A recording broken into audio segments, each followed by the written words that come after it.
በጣም እኔ ብቻ አይደለም ደግሞ የሚከፋኝ ሙሉ ፋሚሊው ሁሉም ነው ያዘነው እና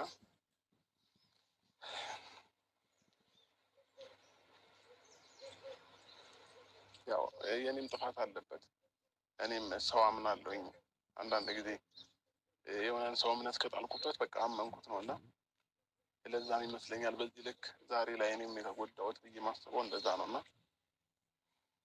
አሁን ላይ ምን አንደርስታንድ እንዳደረግኩኝ ታውቃላችሁ? ማንን ማመን እንዳለብኝ ሁላ ግራ ነው የገባኝ። እግዚአብሔርን ነው የምላችሁ። ማንን ልበል? የገዛ ሚስታችሁን ካላመናችሁ ማንም ልታምኑ አትችሉም። እና እኔ ማን ማመን እንዳለብኝ ግራ እስኪገባኝ ድረስ ነው እንደዛ የሆንኩት ማለት ነው። እና ብቻ ለማንኛውም ፋሚሊዎቼ ትናንትና እግዚአብሔርን በጣም ተሰምቶኝ እያለቀስኩኝም ጭምር ነው ያደርኩት እና ወንድነታችሁን አንዳንድ ሰዎች ይፈታታል። በፊት እሷ ብዙ ነገር እያለች ነበረ። እሷን አላምን አልቀበል ብያት ነው እንጂ አብርሽ ልትጎዳህ ነው የምሯን አይደለም ምናምን ለእኔ ያልታየኝ ለእነሱ የታያቸው ነገር ነበረ በጊዜው። ያ ነገር ደግሞ ምን ልረዳክ? በጣም እየደበረኝ ያለው ይሄ እንዳይደብር እኮ መጀመሪያ ይሄ ነገር እንዳይፈጠር እኮ ከዚህ በፊት በደንብ አድርጌ መረዳት ብትፈልግ እንዳይደብርህ ብትፈልግ እኔ በቂ ነበርኩኝ አይደል እንዴ? እኔ ምን አጉድዬብክ ማለት በእውነት በኢየሱስ ስም እንደዛ በ3 ቀን በ4 ቀን ውስጥ እኔን ከመካድህም በላይ እኔ ህይወትን ከራስህ ህይወት ላይ ለማስወጣት 2 ደቂቃ 3 ደቂቃ አልፈጀብህም ማለት። ታዲያ እኔ ያንተ ጋር መቆየት አለብኝ ብለህ ታስባለህ? ሄርሜላ አይከፋትም? ሄርሜላ ተስፋ አትቆርጥም? ምን አይነት ሴት መሆን እንዳለብኝ እኮ አንተ ነህ በቃ ጨካኝና ልርቅህ እንድትፈልግ የምታደርገኝ አይደል እንዴ?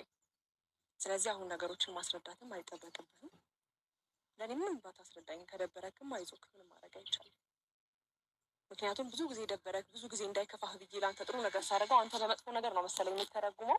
ወይም ደግሞ ቆይቶ መጥፎ ነገር ህዝቡ ወይም ደግሞ አንዳንድ ሰዎች በመጥፎ ነገር ከመተርጉማቸው በላይ አንተም ያ ነገር ሊገባክ አልቻለም።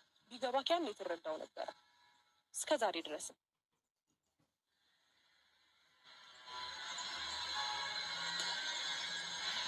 ስለዚህ አሁን ምንድን ነው ምንህ የሚያመመክ? የእውነቴን ነው። አሞኛል ባትለኝ እኔ ምንም ስልክም አላነሳልክም፣ ምንም ማውራት አልፈልግም። ስለማንም ምንም ላውራት አልፈልግም። ነግሬህ ነበረ፣ በጣም አስጠንቅቄህ ነበር፣ በጣም ብዙ ቴክስት ልኬልህ ነበረ። በጣም ላውራት ፈልጌ ነበር፣ ግን በጣም ገፋኸኝ። በጣም ከበፊትም ከማውቀው በላይ እስካሁን ገፋኸኝ። አይበቃም? ምንም እንዳላሳለፈ እኮ ነው በአንድ ነገሮችን ከኔ ጋር ያለህን ነገር ትተክ ከእሷ ጋር ለመቀጠል የሞከርከው። ቢያንስ እንደ ሴት ልጅ ስሜት እንኳን አንድ ነገር ልትረዳኝ አልሞከርክም አይደል? ታዲያ ማልወደድበት እኔም የማልከበርበት ቦታ ላይ መቆም አይከብድም? ልክ አንተ ሩታ ጋር መቆም እንደሚከብድክ